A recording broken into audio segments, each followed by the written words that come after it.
everyone, welcome back to my channel and welcome to another video. Today we are filming my November wrap up. In November I read 7 books. I read 5 physically, and listened to 2 audiobooks.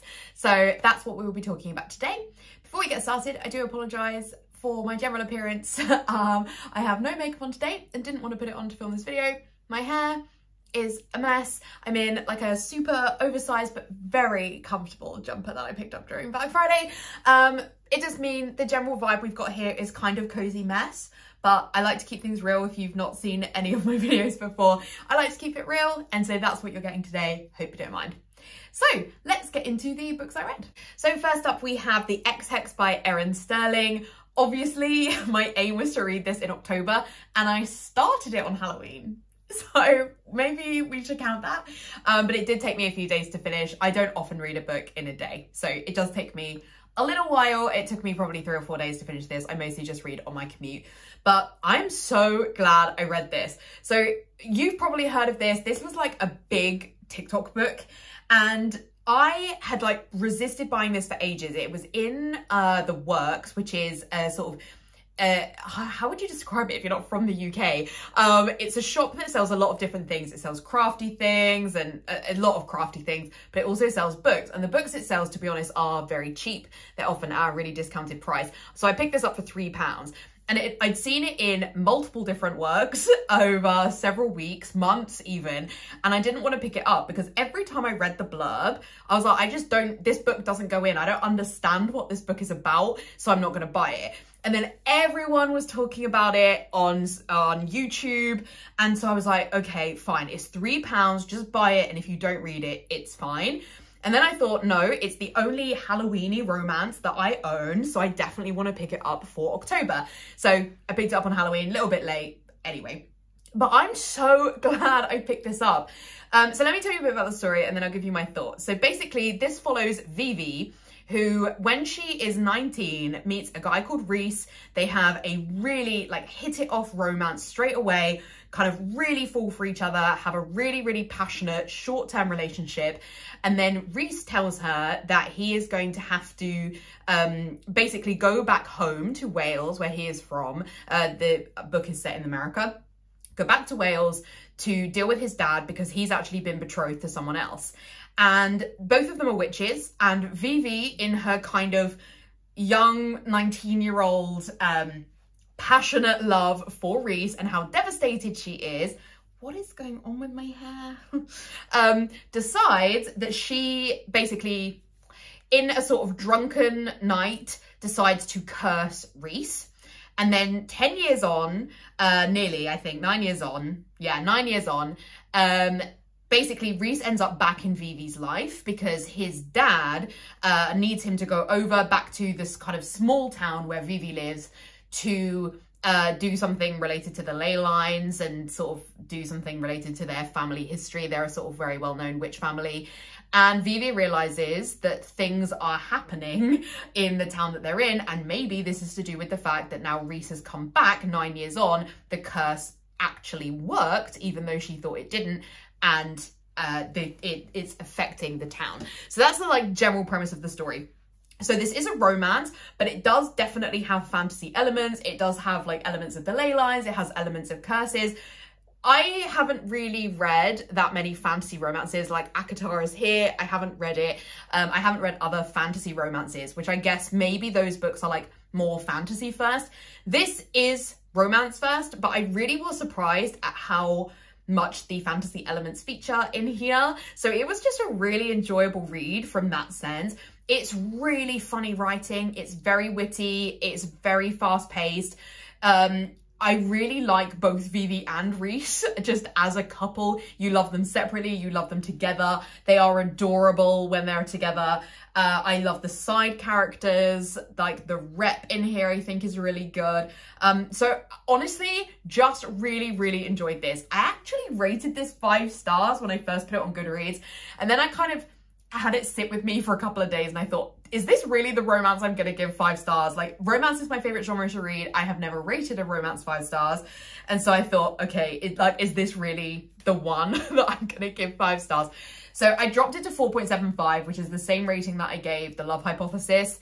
So that's what I decided to do because I felt like actually probably my enjoyment of them was the same. I'm not sure this was necessarily like the top romance I've ever read, but it was such a good time. I really want to read the second one now, but realistically now we're getting into festive season, probably going to be reading it next year. So yeah, but and also I think it was only released in hardback this year, and I would much rather read my books in general, but also especially romances, in paperback, so I can just pick it up for next Halloween. But yes, great time, would thoroughly recommend this if you like romance books but also would love a sort of fantasy element to it. I don't think the fantasy was like just there, it wasn't like forced in any way, it just really felt part of the story. I loved it, couldn't recommend this enough. So that is the Ex Hex by Erin Stirling. So alongside my physical reading, I did listen to 2 audiobooks, and I'm going to talk about them together because I listened to audiobooks over a long span. These audiobooks are like 6 hours and 4 hours, like they're really not very long, but I listened to them in short bursts for part of my commute. I sort of read on the part when I'm on the train, and then I listen to the audio for the like 10-minute walk from the station to work and back again. So I don't get through them particularly quickly.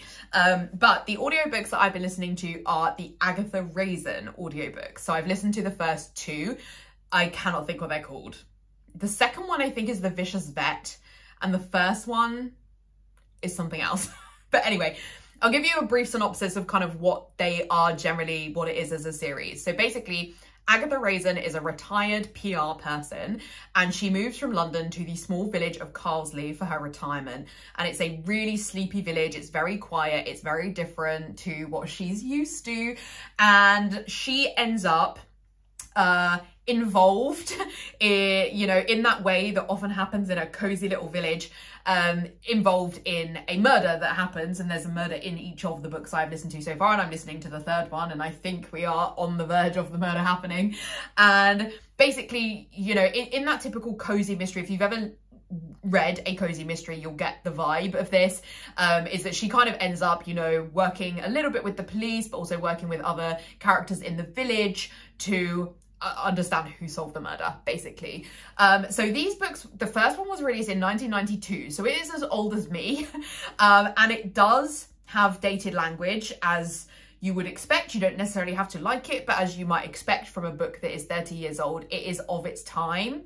However, I think that these books are really interesting because Agatha is not likable as a character. She is really rude and she sort of really knows her own mind, but will like push away anyone to get it.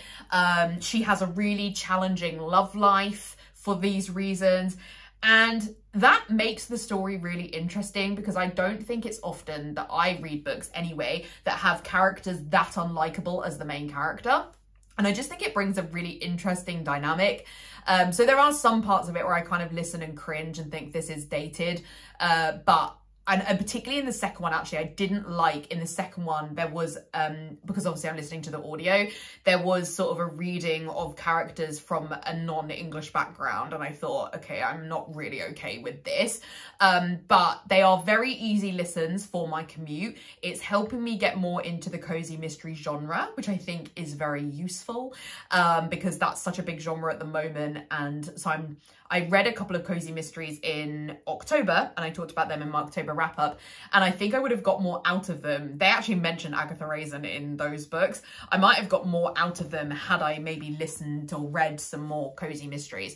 So would I recommend them? I don't know, but I like them for my purpose. They are super easy to listen to. I really like the audiobook narrator. I didn't for the second one, it was a different person. Didn't like them as much, but the normal, I think her name is Penelope Keith, the audio narrator, is really good. And that makes it really enjoyable. They are very easy to pick up and put down, which, as I say, I'm listening in like 10-minute bursts at sometimes. So I really need a book I can pick up and put down, which I'm also listening to Eragon, which I've been listening to for like most of the year, and I still have about 9 hours to go. And I'm finding Eragon much harder to pick up and put down in bursts like that, so I have to, I'm very behind on Eragon for that reason. So these books really work for me in that they're just like easy listening, and it saves me sort of scrolling YouTube and trying to find a video that would fit into the 10-minute walk window that I have. The fact that I can just pick up the audiobook, it doesn't matter if I have signal. is really good. So I really like that element of it. It's also because they're quite quick and short, it helps me get through my Goodreads goals quicker. So in case you don't follow me on Instagram, I hit 50 books, which I know for some people is small, but honestly for me is such an achievement. I read 1 book last year, and so to read, I'm 51 now, is such a big achievement for me. So I'm very happy about that. And these audiobooks are a really good way for helping me to like get through my Goodreads goal. So yes, that's my review of the, so I think I rated them, the first one I rated 4 stars, the second one I rated 3 stars. Again, I do think that was like partly to do with the audio book narrator being different, but also I just didn't find the story as interesting. I'm not, to be honest, listening to them to be like, oh, is like, had I not guessed who I think you can guess who the killer is. I just don't think that's like the point of the books, is to not know who the killer is. You often do know, or at least it becomes obvious about halfway through. So like, particularly in the second one, in fact, actually, I don't know that I knew who it was going to be in the first one until a bit later, but in the second one, I like definitely knew who it was going to be. So it's, I don't think that that's the reason that you listen to them. But anyway, that is my review of the Agatha Raisin books that I've listened to so far. Okay, next up we have The Cosy Cottage in Ireland by Julie Caplin. Ooh, we've got shiny on the ring light. So, I love the cover of this. That's what, I just want to say that. I just want to preface this by, this is why I picked this book up, because I absolutely love the cover. This was another buy in the works. I think this was in a 3 for £6 deal, so I got it for like £2. It's not very bashed up though. I think my rucksack like didn't do well with this one. And I read the synopsis and thought, this is 100% something I want to read. I love this story. It's like really the kind of romance I want to read. Perfect. And I actually like went back and bought it. Like I didn't get it the first time and then went back and got it because I was like still thinking about it. And I'm going to be honest, the book just did not meet my expectations. So let me tell you about the story. So we follow Hannah, who is very straight-laced. She is... oh, she's just me as a person, I don't know. She really diligent to her work, doesn't take risks, very committed to her job on a whim. And I think the whim would be more obvious had I read the first book in this series about her sister, but I haven't. I do now own it, but I haven't read it. But basically on a whim, she decides to just like not pack up her job, but basically take a sabbatical from her job and go to a cooking school for professionals in Ireland. She cannot cook, but she decides she wants to learn to cook. It's like a new skill that she feels she should have. And so she goes to this cooking school in Ireland. She, on her first night, goes to Dublin and she meets a guy who's like running away from another woman. And she like comes over to them. And so Hannah, bearing in mind Hannah has never done anything like this in her entire life, on a whim decides to just kiss the guy to encourage, like basically to hide him from this woman that was looking for him. They then have a one-night fling because, you know, Hannah kissed him. And then she sneaks out, doesn't think she's ever going to see him again, goes to the cooking school, and of course, in typical romance book fashion, he is the son of the person who owns the cooking school. He is a famous chef. His name is Connor. He's a famous chef, and he feels like she has stalked him being there because apparently that's happened before. So they clash. So we're then going to enemies to lovers. And then over the course of the story, it's about them figuring out they actually have feelings for each other. So the premise of this, like when I tell it through, it sounds a bit sillier than how you read it on the blurb. But like the premise of this is still the kind of thing that I would want to read. However, I think there are a few issues with this. The main one for me is that I just don't like Julie Caplin's writing style. And she mentions in the acknowledgements that she is friends with Donna Ashcroft, who wrote Summer in the Castle Cafe or something like that I read earlier in the year. And when I read that, I was like, this makes so much sense, because I really didn't like Donna Ashcroft's writing style either. So that is probably a me problem, but the writing style just doesn't work for me. It feels a little bit under-reviewed, though nowhere near as much as the other book. This one is better written, but it's quite contradictory. I feel like it's quite down on Hannah and being a kind of boring straight-laced person. And this is a me problem. I am a boring straight-laced person, and I don't like it when books are kind of down on people like that. I would rather that Connor would fall in love with her for who she is, rather than Island Hannah, which is a phrase that comes up a lot. and Ireland Hannah is different and takes risks and is spunkier or whatever. And Connor loves that Hannah. And that is that really Hannah? It's almost like Hannah of her whole life has been a lie. So I found that a little bit problematic. It was a little bit Sandy Danny, a little bit of a Grease issue there. Also, I just think there was like, it just didn't feel consistent in some of the writing of like the way that Hannah would behave. I thought, is this how Hannah would behave in this situation? So I just thought it needed a bit more reviewing there.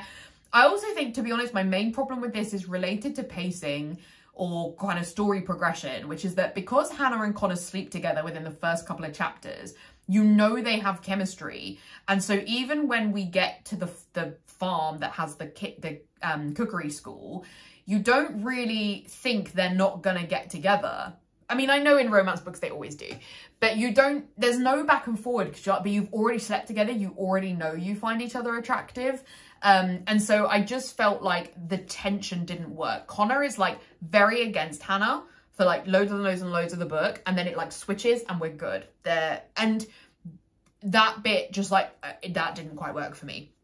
So unfortunately, I only rated this 2 stars. I can definitely see why some people would enjoy it. It just isn't for me. Also, it didn't read like it was gonna have steamy scenes, and then it did, but it was very hit and miss. There was like a mixture of closed door and then a mixture of some steam, and it just felt like pick one or the other. It was almost like the steamy scenes had been edited in because the editor had said steam is popular, write it in, because Donna Ashcroft doesn't. She writes like closed book romances, like closed curtains or whatever, I can't remember the name. Closed book, I think, where like you go to like blackout rather than read the steam. And this one is like, sometimes we get the closed door and sometimes we get the steam. It's a bit odd. So yeah, this one just wasn't for me, unfortunately. However, I do own, which I didn't mean to, but I do actually own the first book now in this series, which is with Hannah's sister Mina, because I liked the cover and picked it up in the works. I have to stop doing this. So now I don't really know whether to read it. Part of me thinks it would be interesting. It might give me some more perspective to Hannah. And I don't really want to get rid of it without giving it a chance. But then it's like, I only have, you know, I can only read about 7 books a month. Do I really want that to be one of the 7? I don't know. I talk about it more in my festive TBR video, which I think this video will come before that. So do check that out if you want to hear me talk a little bit more about that. And I guess you'll see in my December wrap up if I read it or not. So that is The Cozy Cottage in Ireland by Julie Caplin. So then we get into my YA romance era. So I love a YA romance. Not necessarily like a fantasy one, like I like general YA romances in the main, but let's talk about 2 quite different ones. So first up we have The Upside of Falling by Alex Light, and I first saw this book when I went to Florida and I saw it in Barnes & Noble and I really wanted it. I read the blurb and I was like, it's 100% something I would want to read, but it was like $17 and it was much cheaper on Amazon, so I decided to put it back and pick it up when I was back home. And I was trying to put off buying it because I was trying to slow down on book buying, but I really couldn't stop thinking about this book, so I just decided to get it. In this story, we have Becca and Brett. So Becca doesn't really have any friends at school, and her like only friend has graduated. She really keeps herself to herself. And a friend, Jenny, who she's fallen out with in the past, questions her at one point about her kind of dating life and kind of says, you wouldn't know because you don't have a boyfriend or something along those lines. And Brett, who sits in front of Becca in English and is aware of her, but they haven't really spoken, hears this and decides to step in and says, no, I'm Becca's boyfriend, and kisses her.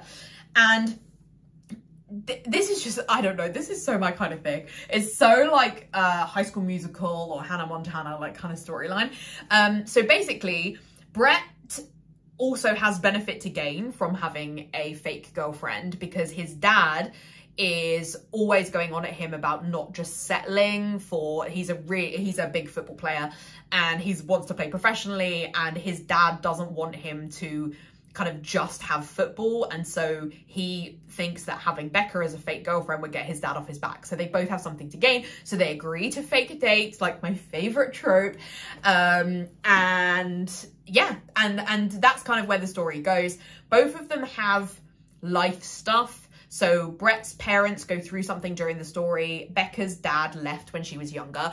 And I think that this book does a really good job. Like, if I was a young person who was going through like parents divorcing or parents having divorced, I would find this book very helpful to read, because I think it addresses the grief and the going through that really well. Brett is adorable, the way that he treats Becca for most of the story. There's obviously drama in the last part, but for most of the story is lovely.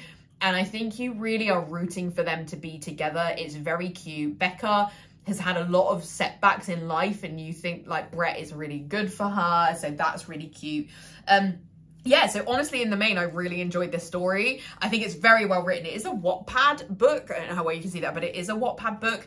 I would never say it reads like Wattpad, because writers are all so different. But this is, I assume this is self-published. But maybe not. It says Harper Teen, so I don't know, but it's got the like wibble of self-published.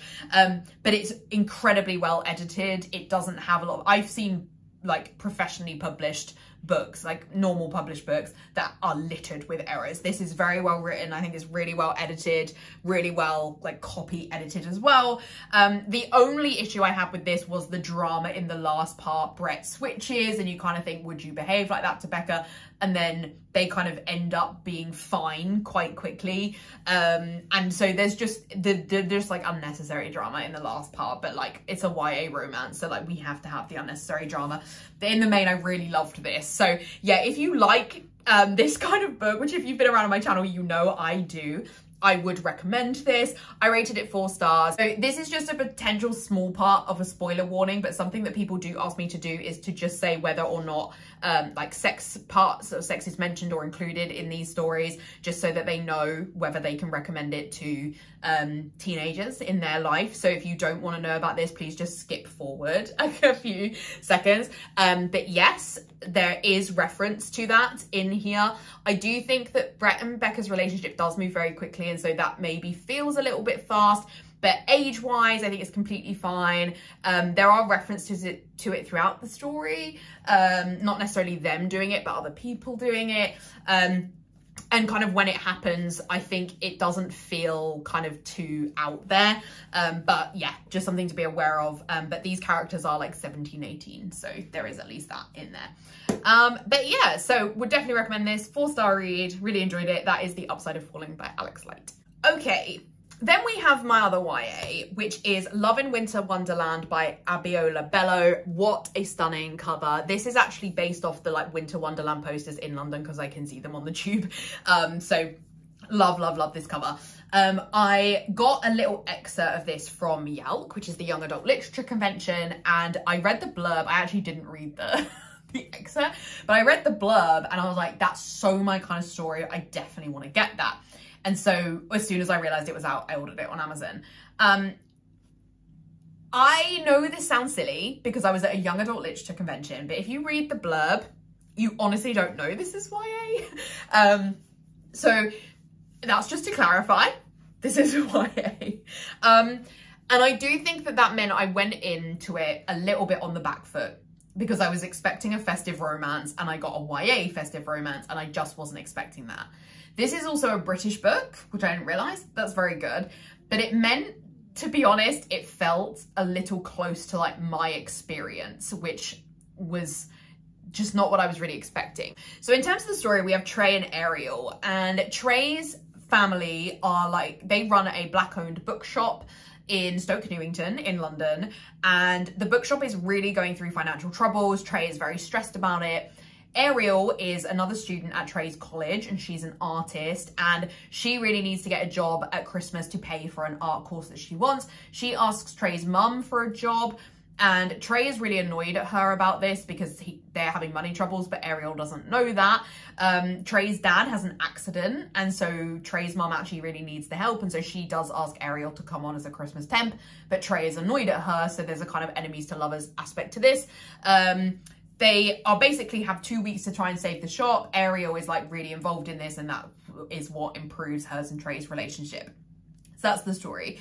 So a couple of my issues with this are it falls over a 2-week window, and I just never cope that well with stories that fall over a 2-week window. I just think because it's basically insta love, and I don't love insta love, although in the Brett and Becca situation, that is also over a shorter period of time. So maybe that's hypocritical of me, but in the main, I don't like insta-love. This is also, I just didn't really realise it was British, and it's like this experience at this college in Stoke Newington, like it feels like my college experience, and I just didn't really want to read that. I do also think, and a few people have said this in reviews, and I do think this is a fair comment, there's a lot of references in here to stuff that relate to my college experience. So like Twilight is mentioned a lot in here. Do current 17-year-olds read Twilight? I don't know, but a few of us kind of thought, do they? A lot of the music references in here feel dated as well, but the language feels kind of modern. I don't know. So that I felt, I was kind of like, who is the audience for this? Because obviously I was reading it and I do like YA, but I don't think I would have picked this up knowing it was a British reflection of my college experience. But would a current teen pick it up if it feels reflective of my college experience? So that felt a little bit problematic to me. Also, a lot of it was focused around, like, Trey is really popular, and a lot of it was focused around being popular and going to parties and going out and drinking, and that was not in my college experience, and so I didn't necessarily want to read that. Also, Trey has a girlfriend called, oh, I can't remember her name. That's really bad. Trey has a girlfriend in this story, and he's with her for like 95% of the book, but has feelings for Ariel, and I just wasn't always happy with how that was handled, because you're really made to think his girlfriend is the villain, and she does do some horrible things, but also I do think she's treated kind of badly. So yes, I just think it wasn't for me. I liked the elements that were around the trying to save the bookshop. They do some like particular events, they like promote, there's like a mural they do with like Black authors and things like that. So those elements I liked. It was just more the sort of romancy part of the story. I just wasn't sure if I actually thought Ariel and Trey were people that would end up together. Spoiler warning for talking about the teen sex stuff, so if you don't want to see that, skip to the next bit. So there is mention of sex in this, but not between Trey and Ariel, between Trey and his girlfriend. But there is a kind of pacing issue with like Trey and Ariel saying they're going to take it slow, and then they don't necessarily do that at the end. But they don't. So there's spoiler thing for you there in case you want to give it to anybody else.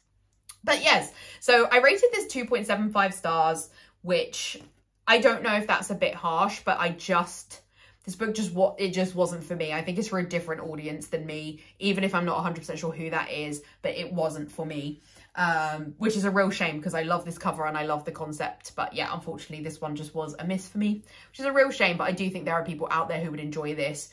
So I really hope that this book finds that audience. Particularly when you read the author's acknowledgement, you really feel proud of her for getting the book out there. So I really hope this book finds its audience, because I really do think some people would get a lot out of it. So that is Love in Winter Wonderland by Abiola Bello. So last up, we have the chunky one. This is Jade War by Fonda Lee. This is the second book in the Greenbone Saga series. I have been reading this, really embarrassingly, since April. Like, it's quite big, but it's not that big. I would like pick it up, I would let it go, I'd go through phases where I was going to read it, and it is not in any way because I didn't enjoy it, because I really love this. I gave it 5 stars, the same as Jade City, the first one. I almost like didn't want it to end. I almost like just don't want to live in a world where I don't have parts of this story to discover. So honestly, I think that was why, but I finally pushed through and finished it because I really didn't want to go into 2023 still reading this book. I'm obviously not going to talk about what happens in the second one because it's a sequel. But if you have not heard of the Greenbone Saga or you haven't read it, basically in this world, jade is a substance that really dominates the city of Caplin. And jade is used as a power symbol, and it enhances an individual's abilities, particularly in martial arts. And jade is used by 2 opposing clans as almost their kind of level of status. It's also something that is smuggled because people are realizing that they can harness the kind of aspects of Jade to create a drug which creates similar feelings in people. So it's just so fascinating. And we have these two clans that are fighting for control of Janloon, and basically, which is the city that they live in, and it's basically about their power struggle effectively, but also there is a bigger kind of elements of war going on around them, and so it's about the clans, but it's also about the stuff that's bigger than the clans and where they fit into that. It is a political fantasy, but and the politics are heavy duty, but they are endlessly fascinating. The martial arts are incredibly interesting. This book is so well written.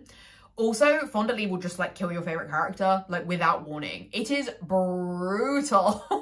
People just die. Like when some of the characters die, I'm like absolutely in shock. It is like, it's real. It feels real. You're like really connected to the characters, but you feel like, yeah, in this situation, people you love are gonna die. It's not gonna be like a YA fantasy series where, yeah, one or two characters are gonna die, but in the final book, this is not like that. Like Jade City, we lose a character that you do not expect to lose. It's just so good. This one covers a much bigger span of time, and I also think that was maybe why it was maybe a little bit harder to read, because you're constantly moving through years of time. But honestly, it's so good. I'm really excited to read Jade Legacy. I will not be picking it up till 2023. I expect it's going to take me the rest of 2023 to read, but hopefully I can get through it quicker. But yeah, I just feel really weird about the idea of like being in my life and not having this book there, and I think it kind of puts me off reading it. I really hope that this gets picked up. So it was going to be a TV series and then that fell through. I really hope someone picks this up, because this would be so visual and so interesting to watch. I also just think the representation that this would bring to television would be very, very good. So I would love to see an adaptation of this. So if you have never read fantasy, like Jade City was the first fantasy I had read in years and I absolutely devoured it.